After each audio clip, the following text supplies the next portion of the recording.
পুলিশের হাতে ধরা পড়া বড়সড় মাদক চক্রে বলিউডের জনপ্রিয় অভিনেত্রী শ্রদ্ধা কাপুর, নোরা ফাতেহি সহ একাধিক বলিউড তারকার নাম উঠে এসেছে, যা বলিউডে ব্যাপক চাঞ্চল্য সৃষ্টি করেছে।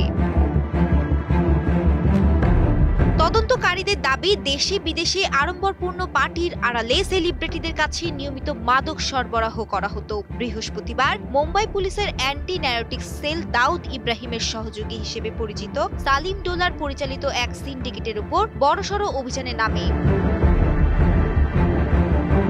পুলিশের দাবি, সালিম ডোলা দীর্ঘদিন ধরে ম্যাফড্রোন সরবরাহ করত, দেশের নানা প্রান্তে এবং বিদেশেও পাচার করত। টানা তৃতীয়বার অর্জন করেছে দেশের সেরা সুপার ব্র্যান্ড স্বীকৃতি বসুন্ধরা টিস্যু।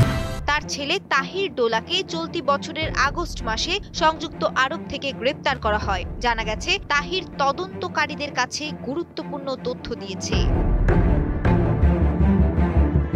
এক সংস্থার মারফতে জানা গেছে, তাহির দাবি করেছেন যে তার আয়োজিত বিভিন্ন মাদক পার্টিতে Bollywood celebrity, model, rapper, film maker এবং এমনকি দাউদের আত্মীয়রাও আসতেন। রিমান্ড কপিতে উল্লেখ রয়েছে, অভিযুক্ত ব্যক্তি এর আগে দেশে ও বিদেশে আলিশা পার্কার, নোরা ফাতেহি, শ্রদ্ধা কাপুর ও তার ভাই সিদ্ধার্থ কাপুর, জিসান সিদ্দিকী, ওরি ওরফে আহান, আব্বাস মাস্তান, র্যাপার লোকা সহ বহু মানুষের সঙ্গে মাদক পার্টি করেছেন এবং নিজেও সেখানে উপস্থিত থেকেছেন ও মাদক সরবরাহ করেছেন। শ্রেয়া রায়, কালের কণ্ঠ।